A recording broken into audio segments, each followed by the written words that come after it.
How is the European market? Is there a problem? America is in a state, or are they? Job losses and quality concerns. Has the Prime Minister created a bigger problem? Which market sector is doing well? What is selling and what isn't? Is now the time to buy? And what could potentially change everything? There's quite a lot to talk about there, and this week I'm on my own, but next week I won't be. Next week I'm going to be joined by Steve, and we're going to be talking about a different market segment, a market segment which is a little bit easier on the wallet, just to see how that's stacking up. Anyway, the Caravan Salon has just finished in Dusseldorf, which is always very, very well attended by plenty of converters, manufacturers, dealers, and general industry enthusiasts from the UK, as it is one of the bigger industry shows. There will also be some more European shows in Italy, Spain, and Switzerland, which I know several of you are going to be going to. And at these shows, individuals talk and information is exchanged. And I'm not going to be naming anybody, nor am I going to be naming any companies or any exact figures. But these discussions certainly paint a picture that we're not alone in the current climate in the UK. One of the headlines being they have vast numbers of unsold stock on the forecourts. Manufacturers made the same mistake again. They overbuilt when the orders just weren't coming through. Thousands of vans in need of owners, and dealers are overstocked with new and used vans. And here I'm talking campervans, motorhomes and caravans. These dealers are under pressure to sell the stock which they have, as the new season stock will soon be here, if it isn't already. And a big problem which they have with this is the credit lines which the stock is sat on. This being the facility which the dealers buy the vans, and after a set period of time, usually a year, the interest-free payments stop and the interest starts accruing on what could be some hefty figures if there's large numbers of vans which have been unsold. It's at this point that dealers really do need to move this stock on as quick as possible. At present, with the dealers having large quantities of stock, there are big discounts to be had. I'm even told that some vehicles are being moved on at a loss. Now that seems absolutely crazy, but it could be cheaper in the long run. In Germany, one manufacturer was selling new unregistered models and losing €10,000 per van just to get them off stocking. You could say that they are giving them away, but they need to, as they can't sit on them any longer. The more they do, it costs the dealer money. Presently, supply is outstripping demand, and that supply keeps coming. For now, I'm told that some EU manufacturers are on reduced hours, and some are having extended summer breaks. Production is being slowed as the demand for the new vans has dropped, and there is already enough product in the market, possibly more than enough. Production has also been reduced in the UK. It made the BBC News that manufacturer of caravans, motorhomes and campervans Swift have made some staff redundancies. Back to the EU, and I'm told that this slowdown in production is leading to some good staff at the builders who can see these signs of what's happening, and they want to take some opportunities elsewhere, just in case this short-term slowdown leads to long-term. But more on that in a moment. Building a leisure vehicle, especially a coach build, is a really skilled job. So if all the good staff are leaving, then some dealers are concerned about the build quality. But I guess time will tell on that. But these companies have quality control processes in place to ensure that the vans are built correctly. Now, I must say that there can be complaints here. Some people do complain about a perceived, lack of quality. But these vehicles are subject to so much movement and vibration that things can come loose. I've said before that this is a big reason that you need a habitation check to ensure that the electrics and the gas haven't worked themselves loose. So anyway, what's happening with the good staff that are leaving? Some are starting completely different careers because the way they perceive the leisure market at the moment, they just want to get out. But some are also leaving to join other companies, generally companies of a smaller size, which there were several of exhibiting at the show. These smaller converters may be producing 50 to 150 vans per year, companies that aim to produce high quality in much lower volumes, not relying on selling big numbers, mass producing, just make sure that they make that profit. We know that just because a company is big, it doesn't mean it's the best. We see that in the UK with some beautiful, well-built campervans from small to medium converters and manufacturers, but more on those in a little bit. So how busy was the show? Well, there was talk of record exhibitor numbers, high visitor numbers, with a great buzz around the place. And I don't mean the ID buzz, there was a real positive atmosphere. And since this show, it's been said, accordingly, the very large majority of the 778 exhibitors reported excellent sales. Is that true, or is it just them trying to put a positive spin on it? The organisers are not really going to be saying publicly that it was really quiet. So if there's lots of people looking at the show, is there a lack of demand? Is the demand still actually there, but it's the supply that's the problem, the oversupply?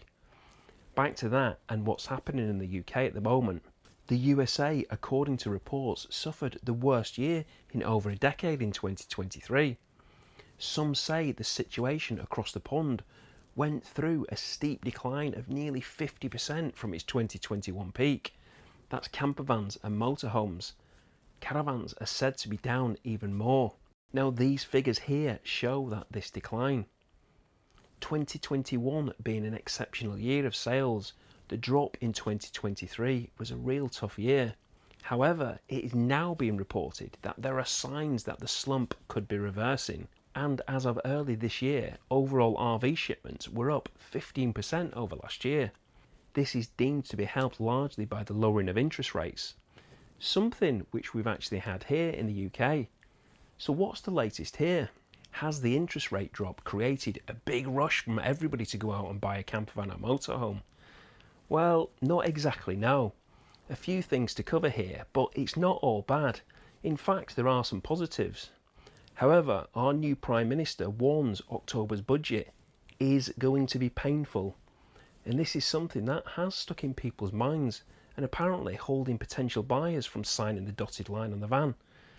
Is that true, or is it just another I don't want to buy yet excuse? People are still buying, but look at the time of year. Our summer holidays are over, the temperatures are lowering, and there is always a dip at this time of year. What has happened over the summer is coming up in another video soon. In that video, I will discuss some factors that have influenced our wonderful lifestyle over the last few months. So do subscribe if you want to see that, and also don't forget the cooler vans which we've got next week. Anyway, what are people buying? We know that van prices have gone up, as we've discussed that before. The base vans that the campervans and the motorhomes are built from have been subject to big price increases. Plus, with the increased costs of the conversion components, the transportation, the fuel, the utilities, property costs, etc., means that that brand new transporter-based campervan of 5 years ago is no longer 40 or 50 grand. It's a good £15,000 more, at least. Brand new vans aren't cheap, and neither are used ones. The used prices have increased over the last few years, and it's not been uncommon to see used vans more expensive than new vans, even when they've been built on the same platform. I mentioned last week that one of my biggest issues in the industry is the fact that people have effectively been conned by salespeople. There was a Facebook post this week which I explained this issue to somebody, that when van prices were being discussed, saying that poor quality, low spec vans are being advertised as top of the range, platinum, gold, and a salesman perfectly timed added a comment saying he had a huge spec van when it was far from it. And this really angered me and proved my point at the same time. I actually responded, "Please explain, huge spec." The comment was ignored. But this seems to be a differentiator at the moment. Well-priced vans with good spec are selling. A dealer told me that people are looking, but they are being more careful with the decisions. They have also seen an increase in informed buyers, with more asking the right questions. Regarding campervans, people are now looking at alternatives to VWs. Why is that? Well, they're often cheaper. The price point of other brands is often lower when new, and with used, they generally depreciate faster, so they're at a lower price point. We know that VWs hold the value very, very well. However, when people are looking to get more for the money and they see a transporter at 40k, And then they see a Toyota, Nissan, Renault maybe, or a Honda for 20 or 30 grand. It's a big saving. If they're just looking for a camper and aren't interested in the scene, the events, the festivals, the gatherings and the shows, then these brands could well be an option. There is another option though, which is coming up, which could change everything. I was told that the market has indeed slowed. The interest is there, but caution holds people back. People are travelling to see vans, travelling hundreds of miles for the right van. This caution and the right van means that Part X's that a dealer is offered have to be carefully considered. They don't want anything that they would struggle to sell. One dealer told me that they're actually very, very strict at the moment. The vans need to have full history, gas, electric and other relevant certificates. Otherwise, they just aren't interested. It could cost them far more money to actually put them right. And another dealer told me that they'd been offered a van that had been poorly built and would have cost a lot of money to put right. They tried to sell at auction places, but even they weren't keen. They had to reduce the price and sell it really, really low. And this was later seen on a competition site. I'm sure after they'd had all the problems fixed, 3 of which were being incorrect load rated tyres, totally inadequate cable from the vehicle battery to the cab for the charger, and a basic voltage sensitive relay on a T6.1 which has a smart alternator, so just plain wrong and dangerous. So clearly the dealers only want the good vans, and so seemingly do the online buyers. Those people trying to sell the vans on Facebook, eBay, etc., some are saying that the van isn't selling, but others are saying that they sold theirs last week.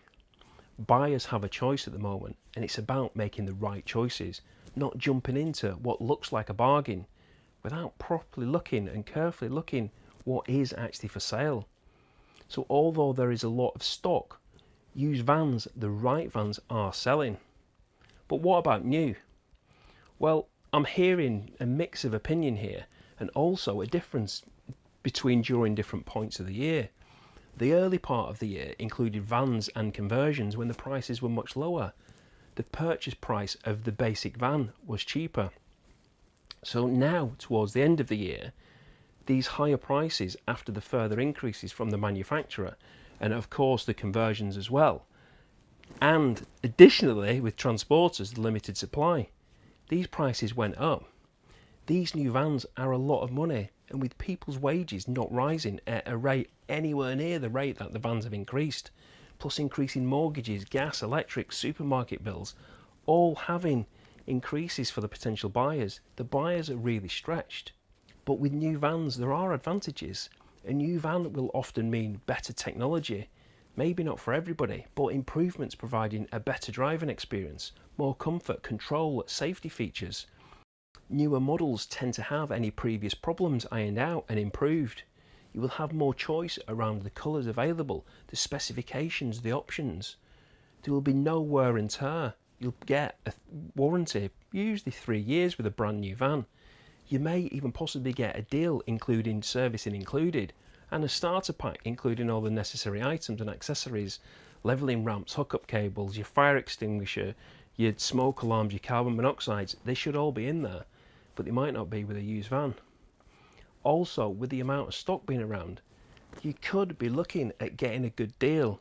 The dealers might give you a good deal because they might need to get it off that stocking facility. They are expensive. We know that they've gone up. They are still in some people's budgets.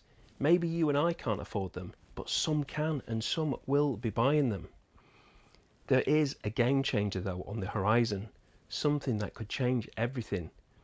They won't be for everybody, but there's a range of campervans from the same group who make MG cars.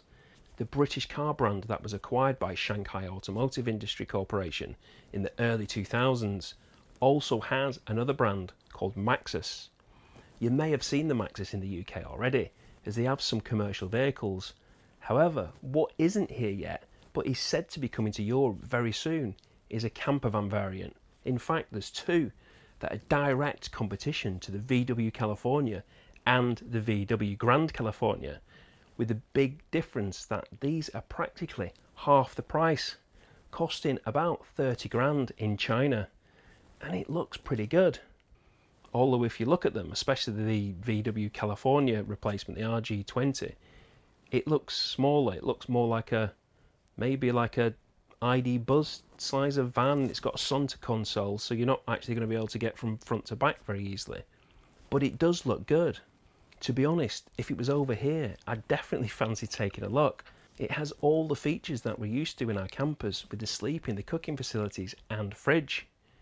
Maybe next year we could see these on our roads. The market is moving really, really fast. However, realistically, speaking to a manufacturer, they don't believe that the 30k price tag will be what it is by the time it gets over here, when all the testing and upgrading has to be done to bring to our high levels. The price will likely be a lot more, potentially double. I mean, if you look at the Diesel Maxus commercial panel van, which is in the UK at the moment, that's £33,700 including VAT. So you add a conversion on top of that, and it's going to be a hell of a lot more. You're probably getting up to the same price as the California anyway. So maybe a whole campervan conversion from China isn't going to be a threat. But what is perceived to be a threat is the components. Components such as seats, roofs, hubs, sinks, heaters, electrical items can all be produced much cheaper. These are perceived to be a threat if the quality and safety can be achieved.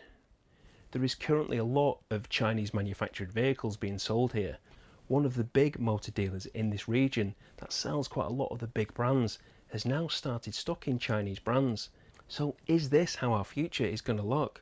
Can they achieve that high-end build quality which we see from the UK converters and manufacturers? A lot of these are electric vehicles, so that's another question we're going to be faced with. How many more camper vans in the future will be electric? Will electric be the future? Or will it be hydrogen or maybe something else? Whatever happens with the new Maxus and other manufacturers to the market, people will still choose whatever suits them. They will buy the vehicle they are comfortable with and suits their needs. When Dacia, or Dacia, or however you say it, when they first entered the market over here, they didn't replace all the other brands because they were cheap. And they were very, very cheap. But it just gave people another choice. We all have these choices, and you can choose here which video you want to watch next. Thanks for watching, take care.